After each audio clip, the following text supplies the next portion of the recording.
বাংলাদেশ বেতার রাজশাহী স্থানীয় সংবাদ পড়ছি রেজওয়ানা হক তানিয়া। আজ ৭ নভেম্বর জাতীয় বিপ্লব ও সংহতি দিবস। সারা দেশে যথাযোগ্য মর্যাদায় দিবসটি পালিত হচ্ছে।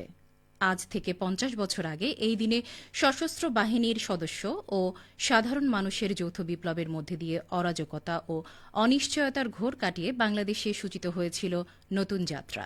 ১৯৭৫ সালের ৭ নভেম্বর রাজধানী ঢাকা ও দেশের বিভিন্ন প্রান্তের রাস্তায় নেমে আসে হাজারো মানুষ।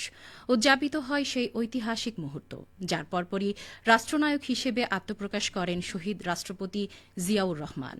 সেদিন জাতি আবারও শুনেছিল তাঁর কণ্ঠ, আমি জিয়া বলছি। মুক্তিযুদ্ধের সূচনা লগ্নে যে কণ্ঠে জাতি শুনেছিল স্বাধীনতার আহ্বান, আবারও সেই কণ্ঠে তারা শুনেছিল আশ্বাসের সুর। স্বতঃস্ফূর্ত বিপ্লব ও বিজয়ের মিছিলের ভরে গিয়েছিল রাজধানী সহ দেশের বিভিন্ন শহরের রাস্তা।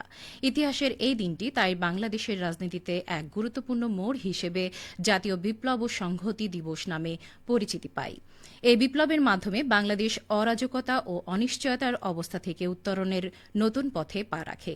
১৯৭৫ সালের এই দিনে তৎকালীন সেনাপ্রধান মেজর জেনারেল জিয়াউর রহমান দেশকে ভূরাজনৈতিক সম্প্রসারণবাদী ও নব্য ঔপনিবেশিক ষড়যন্ত্রের জাল থেকে মুক্ত করেন। এদিকে দিবসটি উপলক্ষে ৩ দিনব্যাপী কর্মসূচি গ্রহণ করেছে রাজশাহী মহানগর বিএনপি। আজ সকাল ৭টায় মহানগর বিএনপির কার্যালয়ের সামনে জাতীয় ও দলীয় পতাকা উত্তোলনের মধ্যে দিয়ে কর্মসূচি শুরু হয়। কর্মসূচির উদ্বোধন করেন বিএনপি চেয়ারপারসনের উপদেষ্টা মিজানুর রহমান মিনু। এ সময় তিনি বলেন, ৭ নভেম্বরের মধ্যে দিয়ে শহীদ প্রেসিডেন্ট জিয়াউর রহমানের দেশে বহুদলীয় গণতন্ত্র প্রতিষ্ঠিত করেছেন।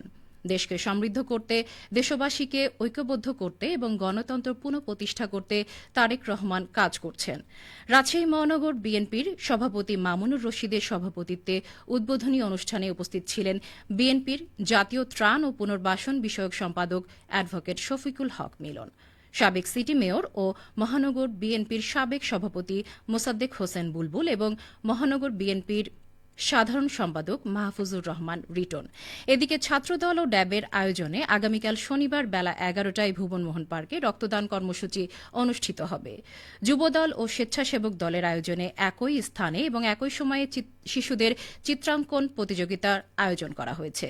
এদিন সন্ধ্যা ৬টায় ভুবনমোহন পার্কে আলোচনা সভা অনুষ্ঠিত হবে। এছাড়াও রবিবার বেলা ১১টায় কৃষক দল ও তাঁতি দলের উদ্যোগে বৃক্ষরোপণ কর্মসূচি পালন করা হবে।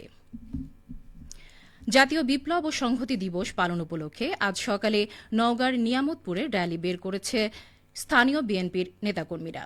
উপজেলা বিএনপির কার্যালয়ের সামনে থেকে কর্মসূচি শুরু হয়। এতে নেতৃত্ব দেন উপজেলা বিএনপির সাংগঠনিক সম্পাদক শামীম রেজা চৌধুরী বাদশা।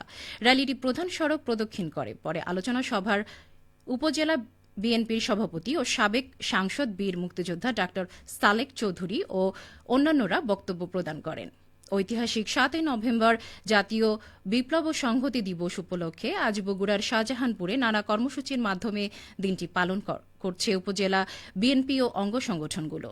সকালে জাতীয় ও দলীয় পতাকা উত্তোলনের মাধ্যমে কর্মসূচির সূচনা হয়। এরপর বাংলাদেশের মহান স্বাধীনতার ঘোষক শহীদ রাষ্ট্রপতি জিয়াউর রহমানের প্রতিকৃতিতে পুষ্পমাল্য অর্পণ করা হয়।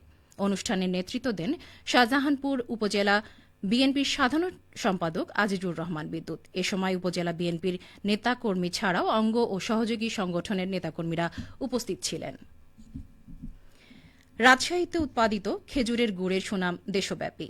এই জেলায় উৎপাদিত গুড়ের বাজার ২০০ কোটি টাকার বেশি।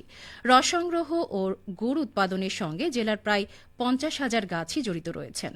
এবার শুরু থেকে গুড়ের দাম বেশি থাকায় এ বাজার আরও বিস্তার লাভ করবে বলে জানিয়েছেন কৃষি সম্প্রসারণ অধিদপ্তর।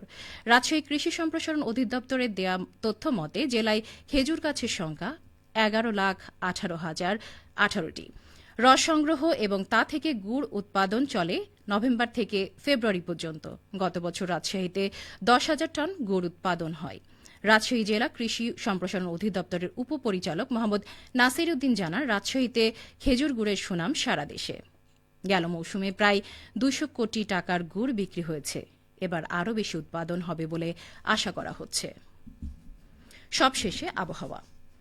আজ রাজশাহীতে সর্বোচ্চ তাপমাত্রা ছিল ৩১.৯ ডিগ্রি এবং সর্বনিম্ন ২০ ডিগ্রি সেলসিয়াস।